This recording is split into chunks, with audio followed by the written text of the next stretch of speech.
Welcome back to the Training Bible Podcast. I'm your host, Coach Dave Schell, and today I have the absolute pleasure of being joined by Olympic mountain biker Leah Davison. Leah, thanks for joining me. Hey, thanks for having me. I'm psyched we can make it happen. Yeah, me too. I am. Before we started recording, I told you I just watched one of your TED Talks, and it just got me even more excited to talk to you. And I think we have so much to talk about today that we probably won't get to all of it, but it's going to be a great conversation. Yeah, I'm excited. So first off, for people who may not be familiar with you, can you just give us a brief introduction of yourself, and then we'll kind of dig into your history? Yeah, my name is Leah Davison. I'm hailing from southern Vermont right now, where I live with my wife, Fraser Blair. I've been mountain bike racing since 2001. So I had a 20-year plus long career of elite mountain bike racing at the World Cup level, World Championships, and I qualified and competed at 2 Olympic Games, London 2012 and Rio 2016 Olympic Games, where I came in 11th and 7th in Rio. I also have 2 mountain bike world championship medals to my name, so I'm very proud of all those accomplishments. And at some point during that career in 2007, actually, I started Little Bella's, which is a mentoring on mountain bikes program with my sister, Sabra Davison, who is now the executive director, and another woman, Angela Irvine. And so that started in Vermont, and now we are nationwide, actually. So very exciting. Yeah, that's awesome. So how did you get into mountain biking? Because you started off as a skier, correct? Yeah, I was actually a downhill ski racer and a runner growing up. So, which is a very interesting combination. So downhill skiing was the main focus, although my parents threw us into every sport imaginable growing up in Vermont, because my mom came from a pre-Title IX era. And she's a very competitive woman, very capable, and she had no athletics to play. So other than cheerleading. So she did a very good job at that. And took those skills to cheer me on throughout my career, and kind of got a reputation for herself. But so she threw us into a lot of sports. Downhill skiing really stuck throughout high school. And then in high school, I also got into longer distance running. I actually started track and field thinking I was a sprinter, which is wild.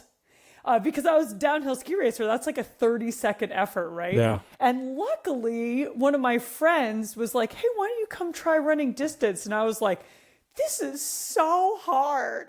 I'm so sore. And I was good at it. I started running the 1500, 3000. And that's kind of where my endurance career began. Because I had a very good female coach in high school for cross-country running, and I was teammates with the high school national champion, Aaron Sullivan. So that's really where I learned how to suffer. And my junior year in high school, a friend at the time, Dan Dombrowski, he was like, hey, why don't you stop running in circles on the track and try this mountain biking thing? And we actually had a mountain bike club at our high school at the time. So it was like love at first sight, honestly. It combined the endurance from running, and then also kind of the skills were very similar to downhill skiing. So you need to look ahead. The body positions were kind of similar, picking a line. So I fell in love immediately with the sport.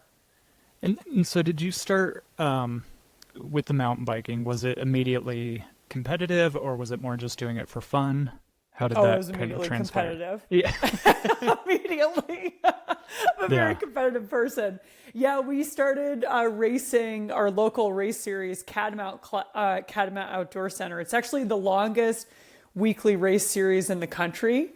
Oh, awesome. Wednesday night. Yeah. And so you can do 1 lap, 2 lap, 3 lap, 4 lap. And I started out with 2 that I believe that was like my first race. And then we started going around to races in the summer, just local races, and just loving it. And then year 2, I believe it was so long ago.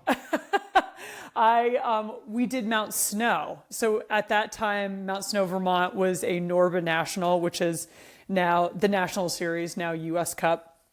And that went well. And I also went to Snowshoe, West Virginia, and that was a Norba National. And I won Snowshoe. Okay. And a USA Cycling official came up to me and said, "Hey, you won this junior race. You've qualified for Worlds."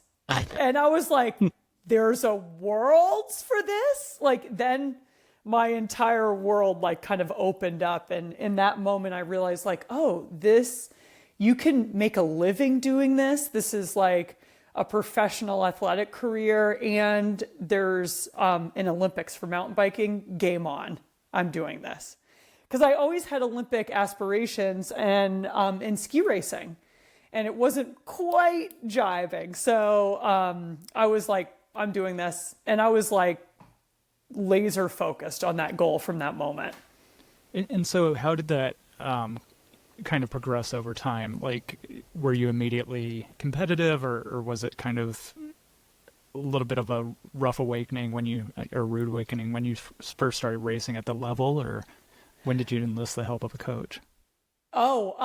Immediately, was that true? Like, once I qualified for Worlds, then I was like, oh, I probably should get a coach. and I was on team, no, that was after Worlds. So, somehow I had met Andy Bishop during my time racing in Vermont, and Andy was still racing at the time, was a pro or maybe recently retired. And I was like, "Andy, will you coach me leading up to World Championships?" And he did. He coached me for like 3 weeks, and I had the best time. I mean, it was so awesome to be on a training plan with him. And I went to Worlds. At the same time, I was balancing training for running because I got recruited to run in college. So that was kind of a disaster. And I was competitive at Junior Worlds. I came in 7th. I had the second lap was the fastest lap time. And I kind of think back to that moment because I had no idea, like no one prepared me for that moment in terms of, I didn't even know I had to be to the call-up boxes like 15 to 20 minutes before. So I didn't get a good enough warm up. Yeah. So I think if I knew, I warmed up by the time the second lap came around. So yeah, it's so funny to kind of think back about that. And I also kept that in mind when these juniors would come onto the world championship team, and I would just really bring them through the whole process of racing at the elite level, because I had no clue. I mean, I was racing with a Camelback. Yeah. Yeah. And so you and I kind of met because you have started to coach a bit, and you've interacted with a lot of coaches. You've had interactions with the staff at USA Cycling, and so you've seen the way a lot of coaches kind of prescribe workouts and the emphasis on power and data and stuff like that. Mm-hmm. How does that compare with what you were doing with Andy and kind of what your training looked like at that time? Yeah. I laugh because it's so different. It's so different what I did for training at the beginning. Not at the beginning, but things evolved so much over 20 years. There wasn't any power meters. It was only heart rate, right? And that's how we that was the one metric. And then, fast forward 10 years, all of a sudden power meters start to get involved and everything. So, things became much more numbers focused, and Andy and I did not. We luckily are the same personality type. I feel like we very much jibe in terms of, I don't know if you're familiar with Myers-Briggs. I'm an ENFP. So it's very, I'm like a feeler and I'm very intuitive and also like a full-on extrovert, which is neither here or there in this conversation, but like, and I feel like Andy's the same. So I would always go by feel a lot of the time. And Andy would also say things like, I feel like you need this kind of effort, you know, like, and kind of go by his intuition in terms of he knows what it takes to race at a high level. He raced in several tours, Tour de France. He, then switched over to the mountain bike and raced on Subaru Gary Fisher, raced World Cup. So he knows what it takes. So I have a very different approach than I feel like a lot of the coaches and athletes in today's age. Yeah, and so now you work with a couple of young athletes, and you also mentored, like you said, you were mentoring some of the juniors that would come up, and then on the Olympic team, you were also working together and kind of mentoring people as they're coming up. What have you seen as data's become more prevalent and people become more focused on that? Like, how have you seen the sport change, and how do you think that's impacted performance or athletes' ability to perform?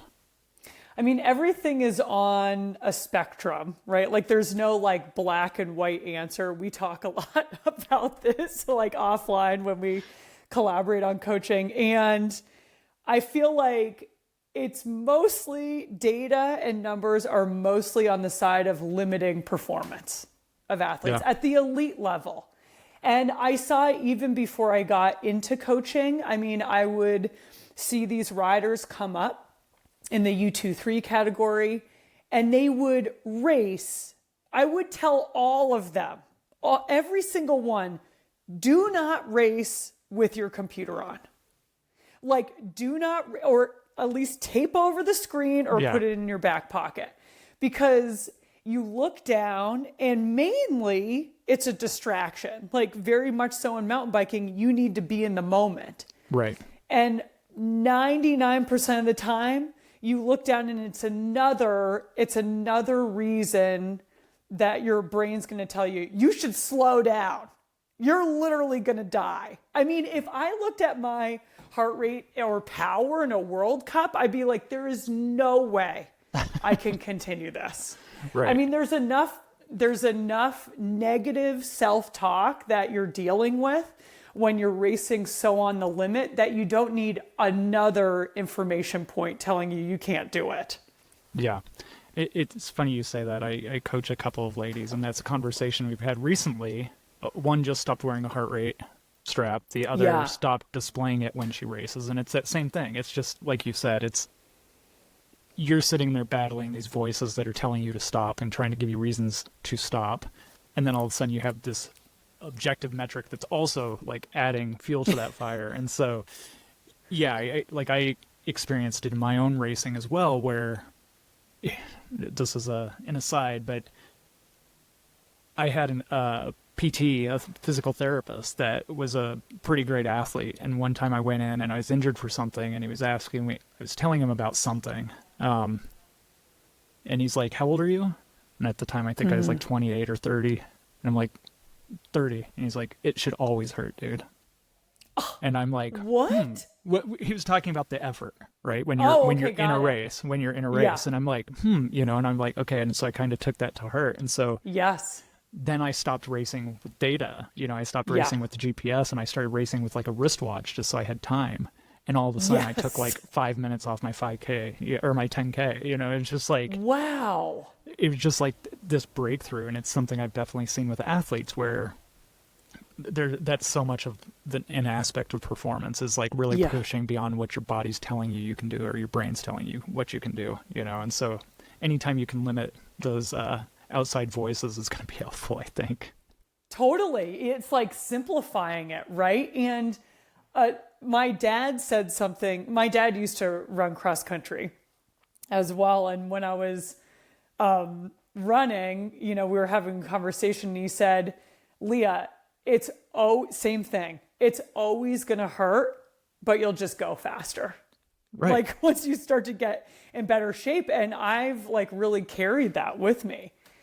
And another thing that I've picked up on through working with these athletes is when you get at the elite level, right? Like the pointy end of the spear, sometimes you can get like perfectionists, and it's kind of like blowing the doors off that like everything needs to be perfect in order to have a good performance, because it's never going to be perfect.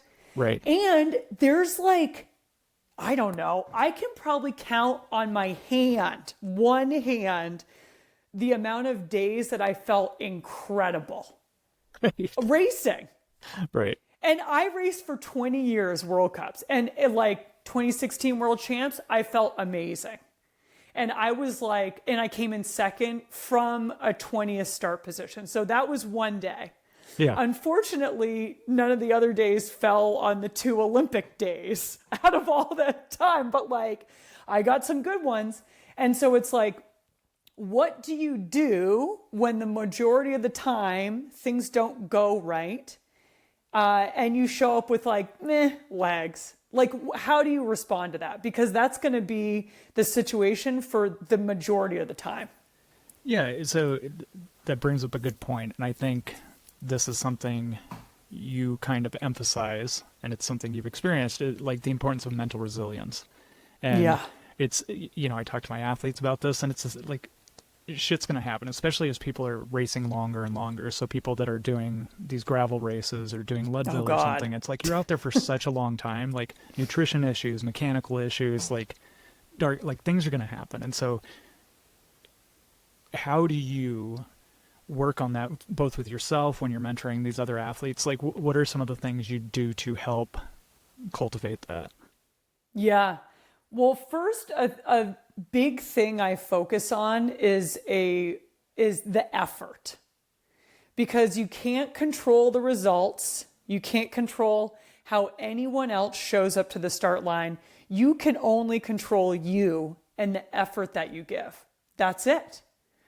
And so always my focus is, did you put out your best effort from start to finish? Like, did you do your best?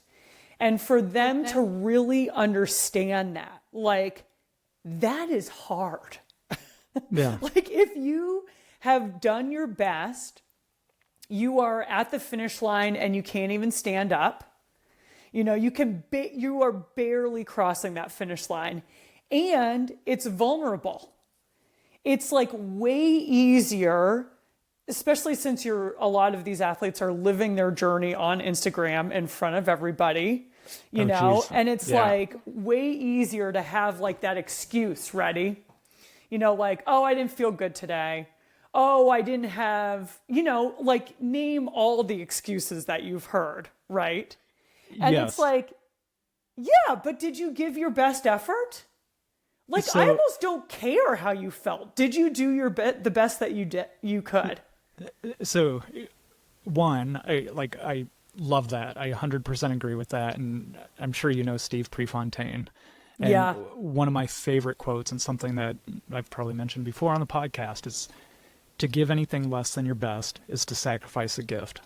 And for me, that was like, in races, is like when I would just like check in, like, is this your best? And if I could honestly say, yep, this is what I have right now, then cool, but if I can't, like, if I'm like, no, I'm feeling sorry for myself, I can push a little bit harder here or whatever, like, that's all you can do, right? Like all you can do is your best. And so I love that, but I want to talk a little bit more about Instagram and Strava and stuff like that. Yes. So I maybe this might get me in trouble, but I very much feel that there's this culture now, like maybe over the last several years, 3 to 5 years, where it's almost more about like there's honor in failing or something, like there's almost more to that, like people like having this story and like being able to like, talk about how everything went wrong and all these things, like, that's almost being celebrated now, because that's under the guise of vulnerability, maybe. So I guess, what do you, like, I mean, do you see the same thing, or and how do you feel about that? You kind of talked about like having your excuses at the ready on Yeah. Instagram. Yeah, it's, Instagram is so tough. And I'm glad that I grew up racing in a pre-Instagram world, because it didn't matter how many followers that I had or how often I post, or, did the algorithm screw me over or not, and you have to post on this day. It's a lot. I mean, it's a lot of time and energy and distraction that goes into it. And all of these athletes have to not only be an athlete, you have to be your own marketing manager and content creator. I mean, really. And so it's a lot of pressure. And, sometimes you get to some weeks and you're like, well, I don't know what I'm going to post. And then also there's an expectation, I think, like you were saying, to explain yourself, right? Like after a tough race.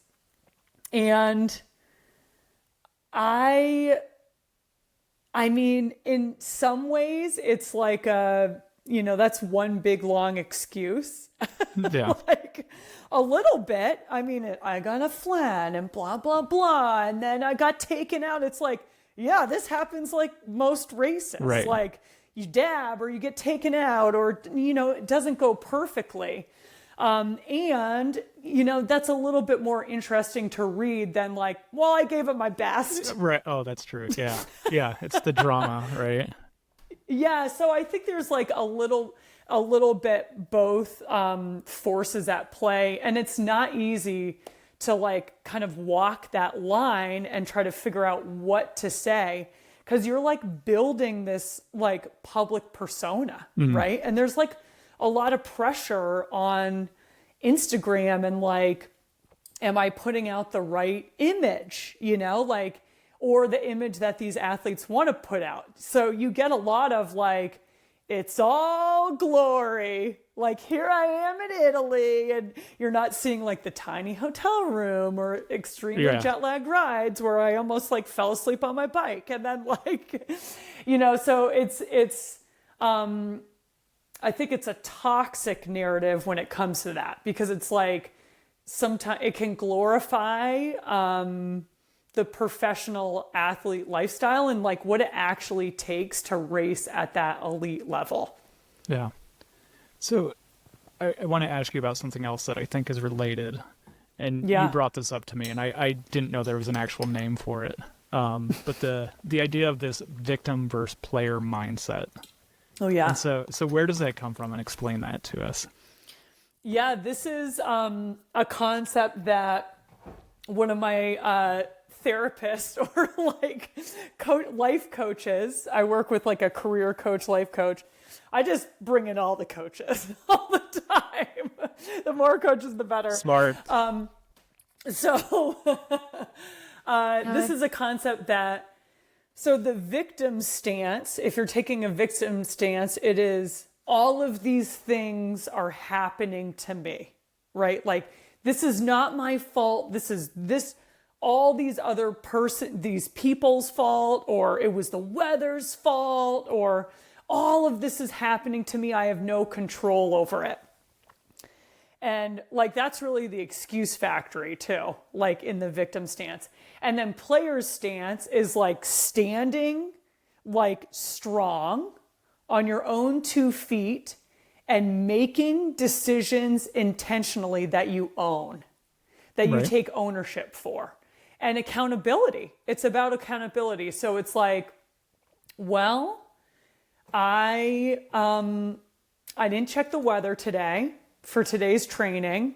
And so I went out there and I got stuck in a thunderstorm in the middle of the workout and I couldn't finish it. That happened to me, right? But if I'm taking a player's stance, I go, well, I messed up. Yeah. I didn't check the weather. I didn't make a good decision. And then I didn't finish the workout, which is like my one job if you're a professional athlete. And so taking the player stance is empowering because you have control over your own destiny and you're making good decisions. And it's also about, it goes hand in hand with the growth mindset, which Right. is something that I really try to cultivate in my work with my athletes, which is, what did you learn from Right. that experience today, right? Like, what's the takeaway? Because like the two questions I asked them after the race is, how'd it go? Well, it's not two. How'd it go? Did you give your best effort? Did you fight to the finish? And what did you learn? Yeah. You know, so it like makes it's all about improving and learning and growing. That's what like getting the most out of yourself is. I love that, and I'm going to steal that. So currently, like Yeah. I ask, like, what are 3 things that went well and 3 things that could have went better? But I like framing it. What are 3 things you learned? And Yes. going back to your statement that you can count on one hand the number of great days that you had. Yeah. And that's just it, right? Like another one, I'm a sucker for quotes, but another one of my favorite quotes is, if we never lose, we only learn, right? Yes. And so like if you're not on the top step every race, it's few and far between for most people, right? But Yeah. if you can take something and improve the next time from it, then you've still won because you learned and become a better racer. So Exactly. I love that. And that is also why you never give up in a race, unless you have hit your head or you're really injured. That's my rule. I laugh at that because you and I had a discussion about bailing on workouts too, and so I'm Yeah. curious if you've changed your stance on that at all, or It's so hard for me to, Dave. Like, I literally come from a career where I do not think I cut a workout short or like gave up on a workout. I mean, there are days where I was like, before the workout, I'm not feeling it. I think I'm getting sick, right? Like that's a different thing. Or Got it. like, I am completely smoked, but like, I don't think I can do this, but like that is very rare.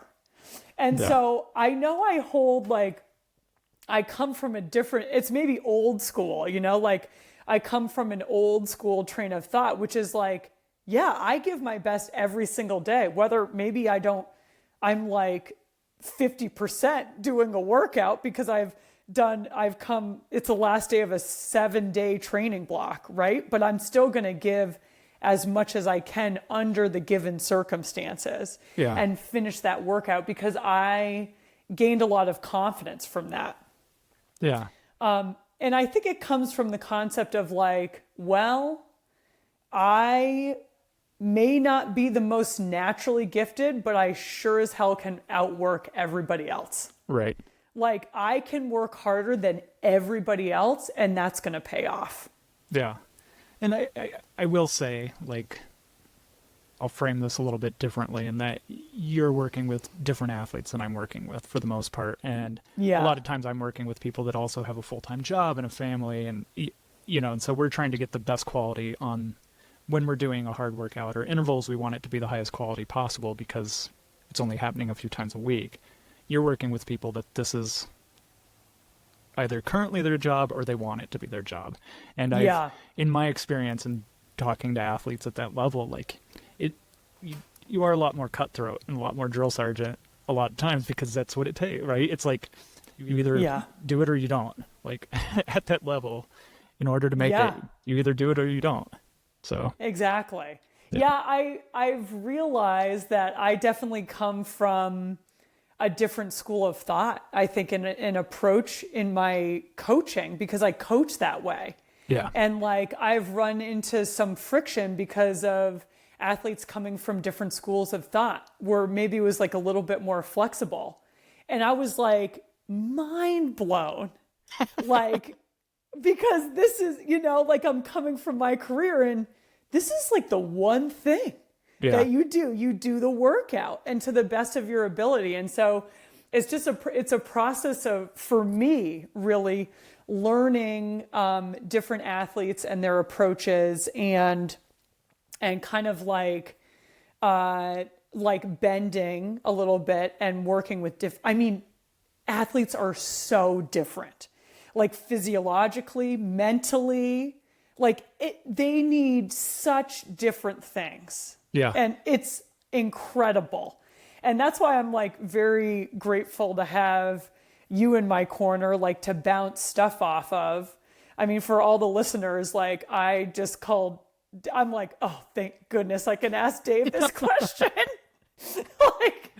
like on the regular, because as I just said, I was not a numbers focused athlete. Yeah. And so I have athletes who are very numbers focused. Right. And like power and all the metrics and training peaks. Like I didn't even know what CTL meant. I figured like form probably meant my fitness, and then like fatigue or whatever, that meant something. But I literally never looked at those numbers ever in training peaks. Right. And I think people could learn something from that, right? It's like, yes. And that it's kind of interesting. When I worked for Training Peaks, I traveled all over the world, and I would like meet with very high level coaches at the Australian Institute of Sport and at British Cycling and stuff like that. And in my experience, the higher up you go, the simpler it gets. Wow. Like I feel like coaches who maybe have more time, like they're way more in the weeds with the data and stuff like that. But like at that level, like it's pretty simple, and it really comes down to like some fundamentals, Yeah. And a lot of it is like, especially in mountain biking, it's not about the numbers. Right. I mean, there's such an obsession in the sport of mountain biking, well, in the sport of cycling, with power numbers and power to weight. And it needs to be this number if you have any talent. And that drives me insane, because it fuels the toxic narrative of like, you have to be skinny to be fast. The lighter is better. And it's like, no, you have to be fueled to be fast. Right.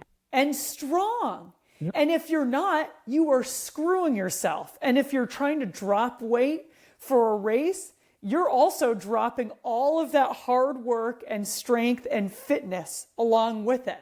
So you're going to arrive at that peak race not in your best form. Yeah. And so like there is such an obsession about numbers. And it's like, actually, when it comes down to it, you're like, all those women who line up on the World Cup start line, like we are all probably pretty much the same fit, right? Like we all, and it's like that extra 1%, which is, it could be, do you have your period?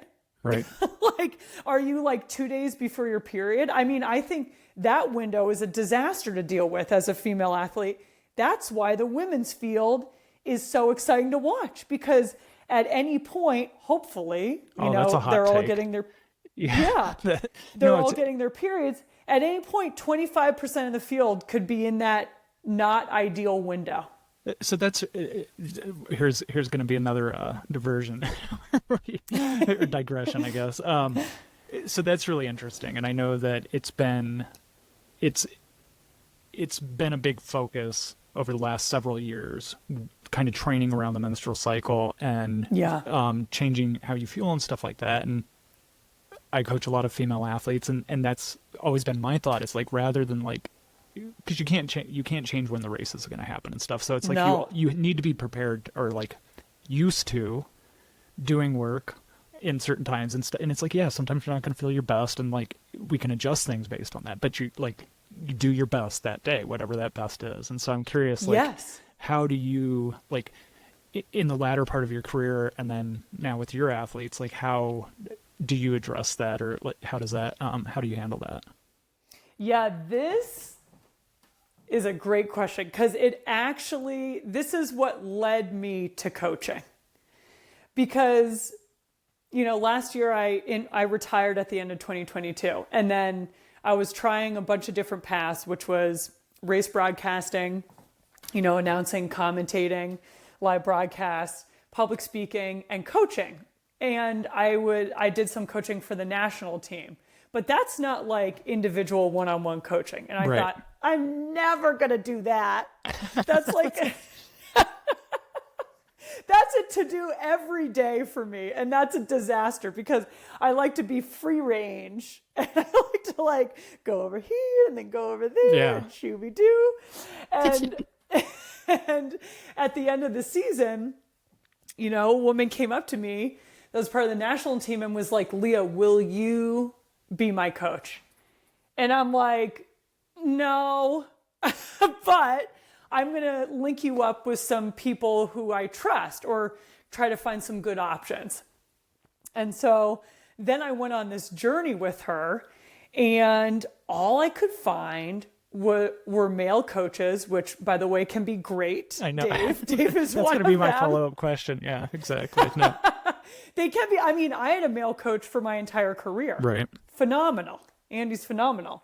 And, you know, she would come back from like meeting with these coaches, and I'm like, at the same time was reading this book, Good for a Girl by Lauren Fleshman, who is, this book was like a game changer for me.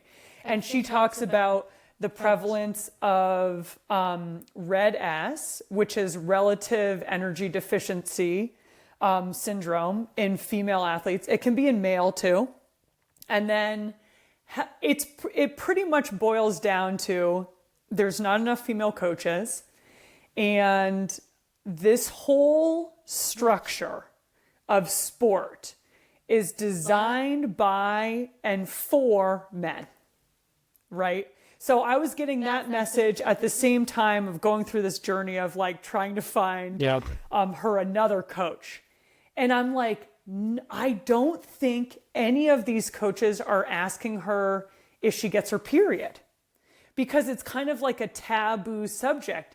And it's super important because female athletes, that is the first red flag and canary in the coal mine for red S. Well, And I've even heard some coaches, I've coached some athletes, where coaches told them, maybe in college, that it's a good sign when you stop having your period. That means that you're fit enough or that you've done enough work. And so God. right? Yeah. Yeah, So no, this is what we're up against. yeah. This is what that book, I mean, highly recommend it, Good for a Girl, goes into.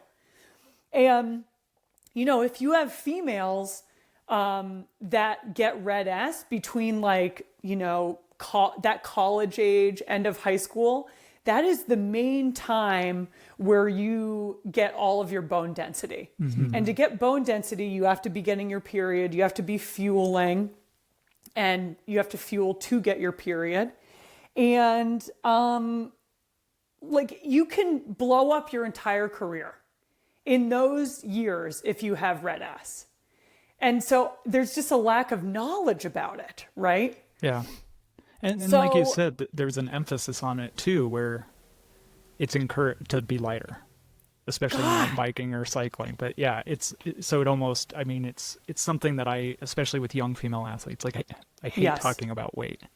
And it's like, it has to like really be important. It has to be like the most important thing before we have that conversation. But until that point, we're going to work on being strong, working on skills, working on your fitness, other things, you know, so. Yes.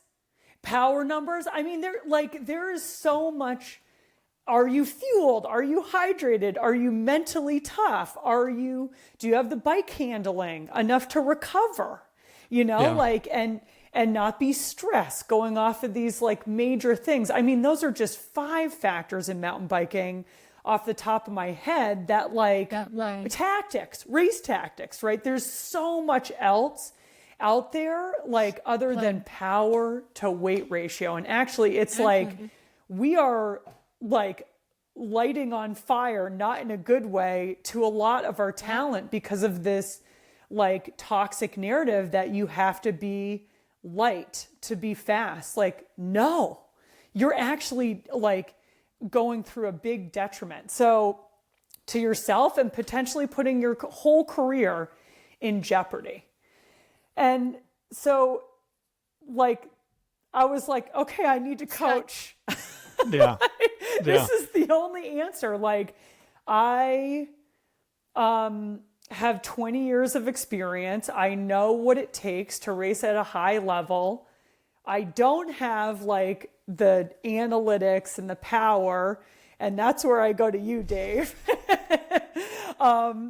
And so that's why I got into it. And I'm like, it's been awesome because it's kept my hand in the sport. And I think hopefully in a small way, like changing these narratives that exist in cycling. Yeah. So on that note, I want to hear more about Little Bellas and what was the inspiration for that and what is the mission behind it? Yeah. So Little Bellas is a mentoring on mountain bikes program for girls, and we started it back in 2007. It actually was a senior project in college for my sister. Oh, interesting. And she was a women and gender studies minor. And they said, she graduated and did the mission statement and everything. And they said, you don't actually have to start this organization. And she's like, no, we're doing this. Yeah, I've done all the work now. Yeah, exactly.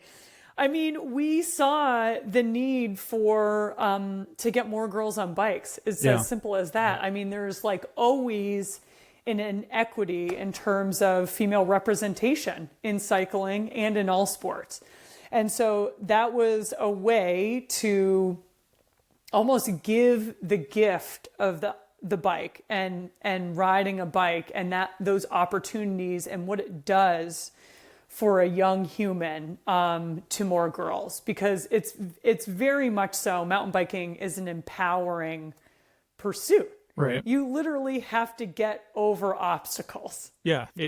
So it's funny, and I'll link to this too, but I've got there's an Instagram post I did a long time ago as like mountain bike as a metaphor for life. And I think about it all the time when I'm out there, just little things like that. Like sometimes it will be hard, just like drop a gear and get over it. Like, find a goodwill. Like it's okay to stop sometimes and like assess your next move. And so why do you think there is this inequity with women in endurance sport? And I've seen it too when I worked at Training Peaks, and like it seems to be about a 70-30 split across the board when we're talking about coaches, cycling, just sport in general. And so why do you think it is that occurs? Woo! That is a big question. We're definitely going over time, Dave, with that question. I mean, it's the same. I think it's for the same reason that, society is structured how it is. It's like sport follows that. Like I said, sport and athletics is designed for and by men. And so there's a lack of representation. So if you can't see it, you can't be it. That's a big thing that I live by. That's part of the reason why we created Little Bellas. There are so many forces working against women in sport and at all levels of sport, right? I mean, Red S, we talked about this narrative about eating, the simple structure of sport and the mindset that male coaches bring to it, some male coaches, I'll qualify that, is, men and women are different in terms of their development and their progression in sport. Like women, I'll just say this, men, when they go through puberty, just get stronger, faster. It's like this direct line of improvement. And so I feel like a lot of the coaches out there see the men, and since there's not a lot of research also and visibility of women in sports and coaches, then women, when they go through puberty, it's rough. I mean, they were light before, and then all of a sudden we start putting on weight, we start to put on more muscle, and it kind of like you hit a plateau. And then you start going up. But a lot of negative can happen in that plateau. Eating disorders, red ass, dropping out of sport because you're frustrated. And if we're not normalizing this like kind of plateau in progression and like, man, just keep going. Right. Just keep going because you will improve. Like, you may not be seeing this work like as a direct correlation right now, but you're getting better and your body's changing. And so you're like adjusting to this new body. And there's just a lot of forces like working against, I think, women in general. And then you get older and then there's the pressure to have a family, right? If you want to have a family, what are you going to do? There's not a support system in play for moms in elite level sports in a lot of places. Now, some companies, after the whole Nike scandal with Allison Felix, like are writing pregnancy clauses into their contract. And still there's like, a lot of pressure around like, well, how am I going to do all of this? It's not even possible. Yeah.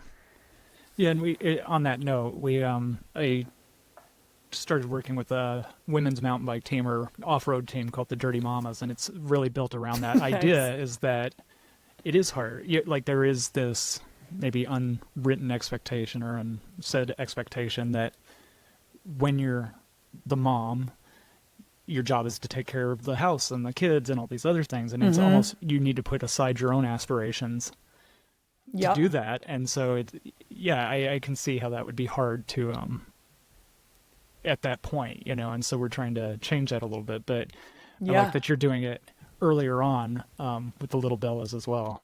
Yeah. I mean, that's very much early. It's the other end of the age spectrum. Yeah. But yeah, it starts there. I mean, it's mountain biking for me, simply put, is like when I am riding a bike, I feel powerful. Yeah. And when I don't get to ride a bike, I feel like a significant loss of power. Well, I think it has a lot to do with confidence too. At least that's been my experience with it, is that when people can achieve things they didn't think they could in sport or overcome adversity, it starts to leak to other parts of life too. Yeah. You start to carry yourself a little prouder and taller and things like that, and you can handle things better. I think sport's so important, and it's not just about being competitive, even though it sounds like you're pretty competitive. Yes, absolutely. But yeah, so many lessons learned really from a career of pursuing like the highest level of sport. And so now you said you retired in 2022?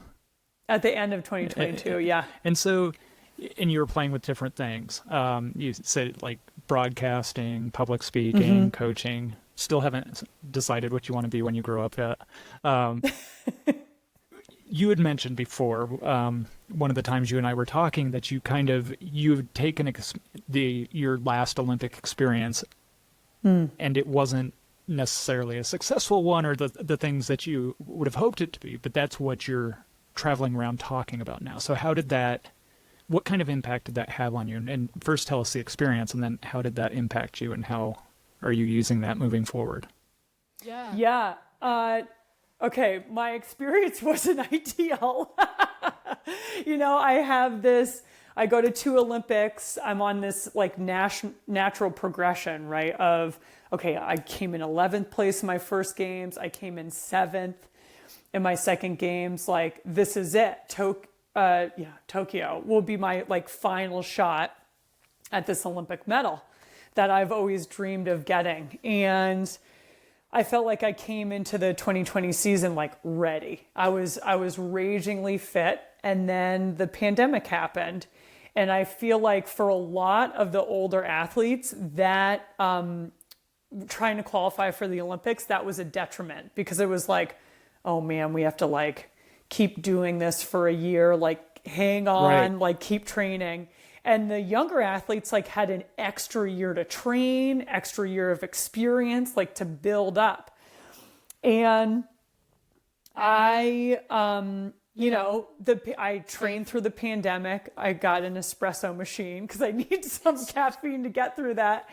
And then literally the first day of training for the 2021 season, the Olympic season, I was lifting in the gym and I felt like a pain in my lower back. And I had torn a disc, like a slight tear in my disc between L4 and L5. And I was like, shit. Yeah. Like, you just know that everything needs to go perfectly. Like, you need to have a little bit of luck to qualify for the Olympics and then obviously compete. But qualifying is like the most important part like of the journey.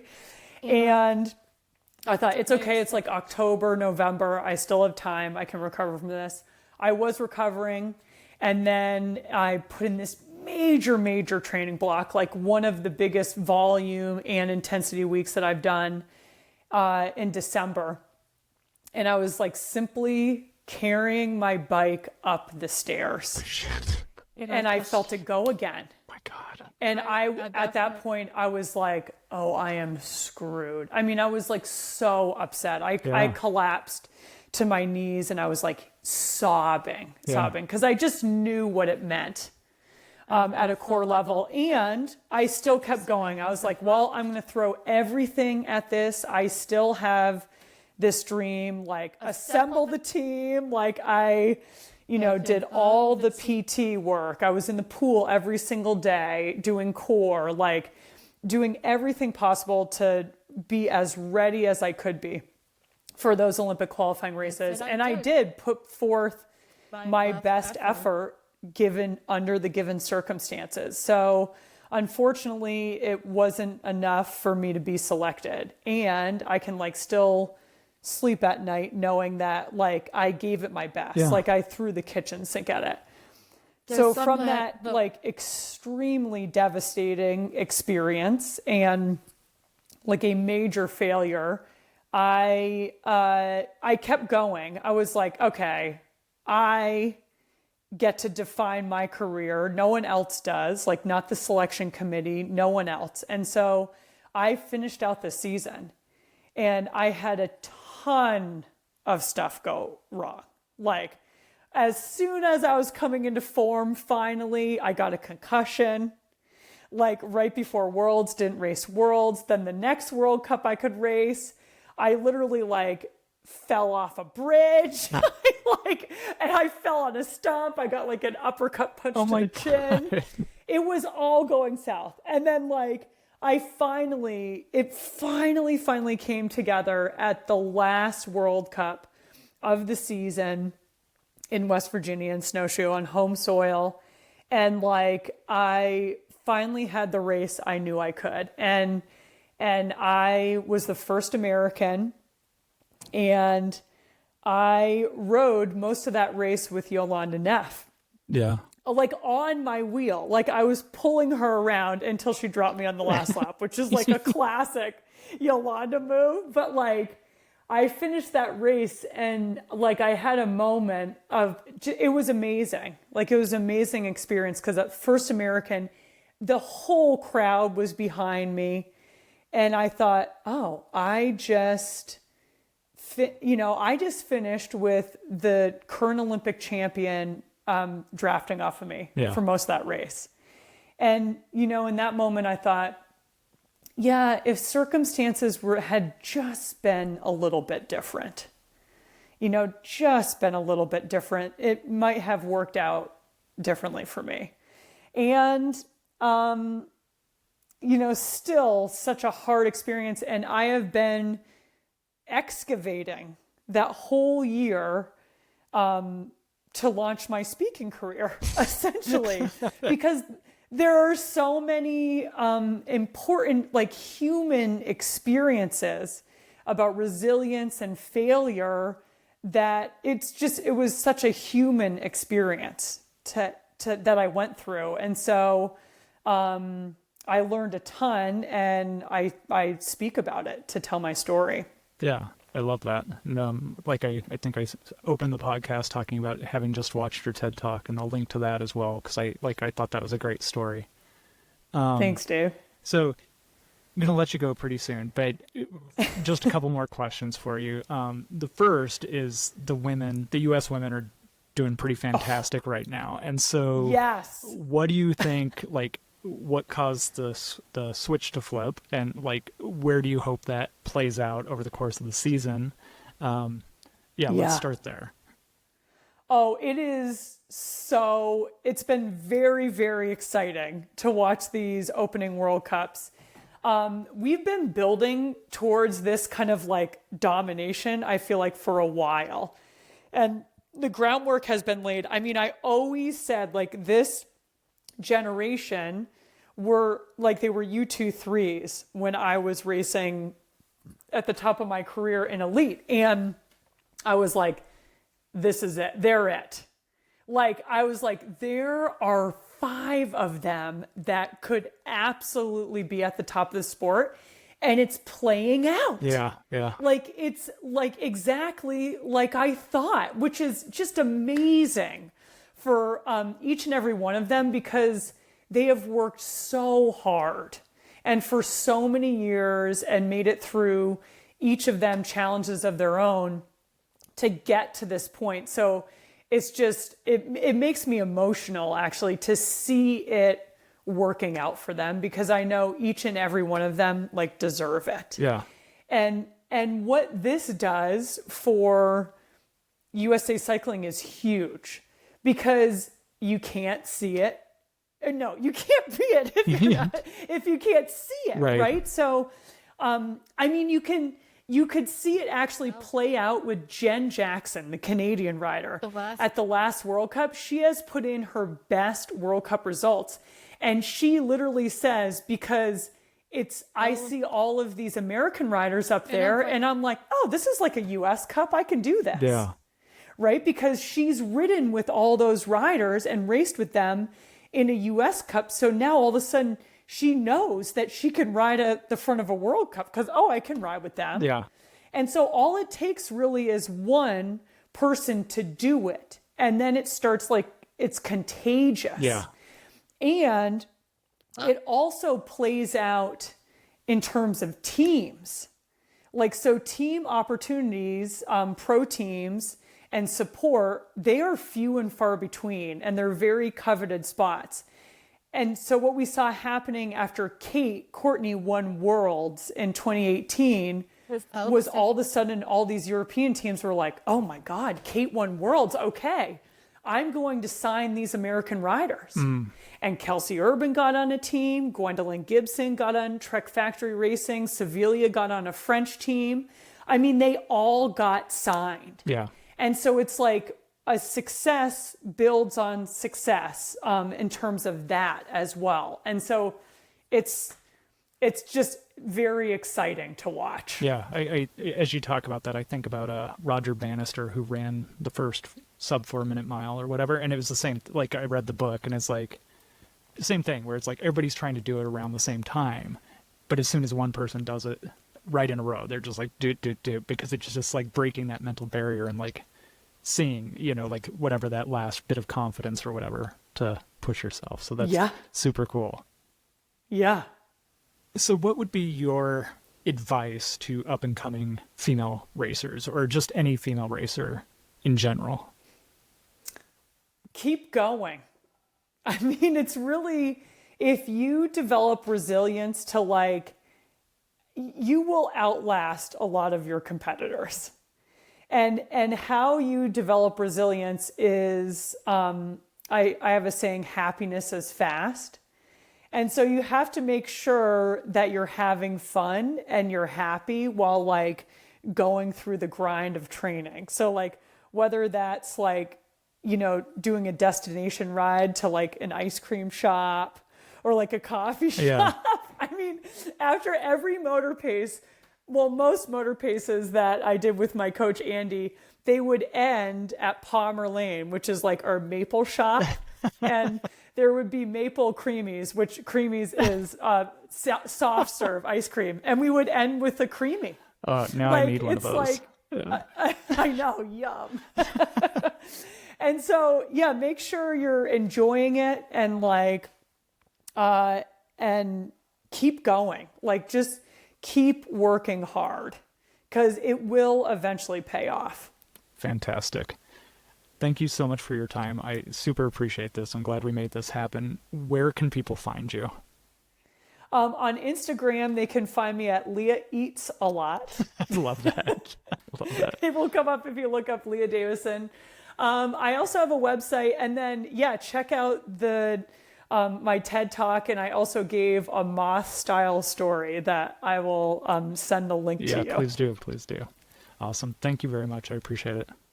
Thanks, Dave.